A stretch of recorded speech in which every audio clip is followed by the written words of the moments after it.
یہ سلیبس مرتب ہوا جس میں سے موت کا نام نکال دیا گیا کہ آدمی کو کبھی مرنا بھی ہے تو نہیں کہا ایسی باتیں مت کرو، یہ ٹینشن کی باتیں ہیں۔ بلکہ آج تو بچے کہتے ہیں، آپ جیسی ایک بچی نے مجھے فون کیا، کہنے لگی مجھے نے خواب میں دیکھا ایسا ایسا۔ میں نے کہا بیٹے اس کا مطلب یہ ہے اپنی موت کو یاد کرنا چاہیے۔ کہنے لگے مولوی صاحب آپ کا دماغ خراب ہے، آپ بچوں سے ایسی گندی باتیں کرتے ہو، موت کی باتیں کرتے ہو۔ تو موت کو گندا کہنے سے کیا وہ موت چھوڑ دے گی؟ آنکھیں بند کرنے سے کیا موت آدمی کو معاف کر دے گی؟ موت کو آدمی بھولتا ہے، پھر وہ درندہ بن جاتا ہے، پھر اس کو ماں، بہن، بیٹی کسی کی کوئی پہچان نہیں رہتی ہے۔ آپ ہی سنتے ہو کوئی دن نہیں گزرتا ہے جب دنیا کے کسی شہر میں کسی ماں کی عزت پر نہیں حملہ ہوتا، کسی بہن کی عزت پر نہیں حملہ ہوتا۔ تو جو لوگ ایسا کر رہے ہیں کیا وہ آسمان سے گرے ہیں؟ وہ بھی تو کسی ماں کے پیٹ سے پیدا ہوئے، ان کی بھی تو کوئی بہن ہے، ان کی بھی تو کوئی بیٹی ہے، ان کو وہ کیوں نہیں یاد رہتی؟ ان کی آنکھوں پر پٹی چڑھ جاتی ہے۔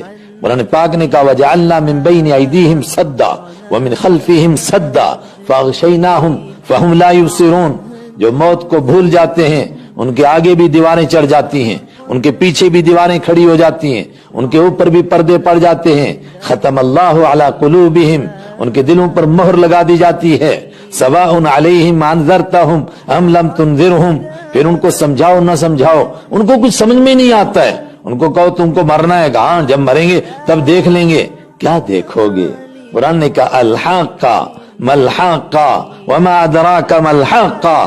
لوگوں ٹھیک ہے آپ نے جتنے سبجیکٹ پڑھے ہیں، آپ کے پاس جو بھی سلیبس کے اندر سبجیکٹ ہیں، ٹھیک ہے اچھی باتیں ہیں وہ پڑھی آپ نے۔ قرآن نے کہا ایک بات سنو، ایک ہے جو سچی بات ہے جس میں جھوٹ نہیں ہو سکتا ہے، جو بالکل پکی بات ہے، الحاقہ سچ میں ہونے والی، ملحاقہ معلوم ہے کیا ہے سچ میں ہونے والی، وما ادراک ملحاقہ تم کو معلوم ہے وہ سچ مچ ہونے والی کیا ہے؟ وہ موت ہے۔ جب انسان اس کو بھول جاتا ہے تو کیا ہوتا ہے؟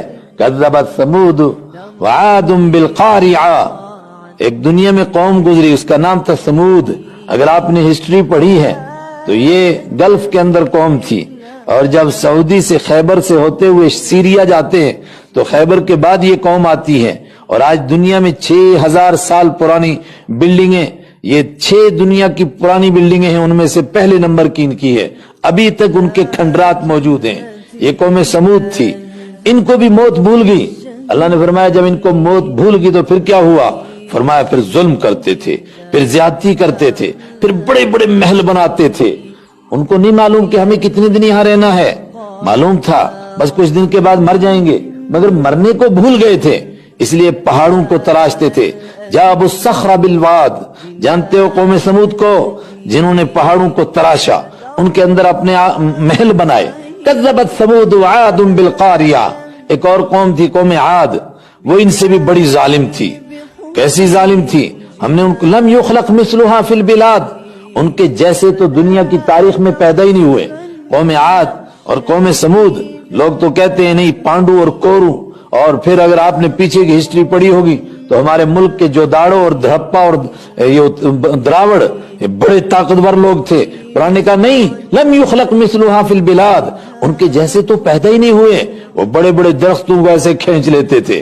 ان سے کہا گیا خدا سے ڈرو، کہنے لگے من اشد منا قوہ، ہم سے بڑا بھی کوئی طاقتور خدا ہے کہ ہم کو مار دے گا؟ فرمایا جب آدمی موت کو بھولتا ہے پھر یہ اس طرح کا درندہ ہو جاتا ہے، پھر اس کو کچھ سمجھ میں نہیں آتا ہے، پھر وہ پاگل ہوتا ہے۔ فَإِذَا بَطَشْتُمْ بَطَشْتُمْ جَبَّارِينَ، پھر اگر معمولی سی بات کے اوپر اس قوم عاد کی کسی کے ساتھ ٹینشن اور جھگڑا ہوتا تھا تو اس کی گردنوں کو یوں مروڑ کے نکال دیتے تھے۔ ان کو ترس نہیں آتا تھا۔ ایجپٹ کا بادشاہ فرعون، مصر کا بادشاہ ایک انسان تھا، انسان کے دنیا میں آیا تھا، ایک عورت کے پیٹ سے پیدا ہوا تھا، لیکن جب وہ موت کو بھول گیا اس کے سامنے ہزاروں بچوں کو ماں کی گود سے چھینا جاتا تھا، ان کو ذبح کیا جاتا تھا، اس کو کوئی دکھ نہیں ہوتا تھا۔ کیوں؟ اپنے مرنے کو بھول گیا۔ قرآن پاک نے کہا جو اپنے مرنے کو بھولتا ہے وہ فرعون بنتا ہے، وہ قارون بنتا ہے، وہ نمرود بنتا ہے، وہ قوم عاد کے جیسا بنتا ہے، وہ قوم سمود کے جیسا بنتا ہے۔ اس دور کی سب سے بڑی بدبختی ہے کہ وہ 1740 میں اس نے سلیبس سے موت کو نکال دیا، آخرت کے کنسپٹ کو نکال دیا،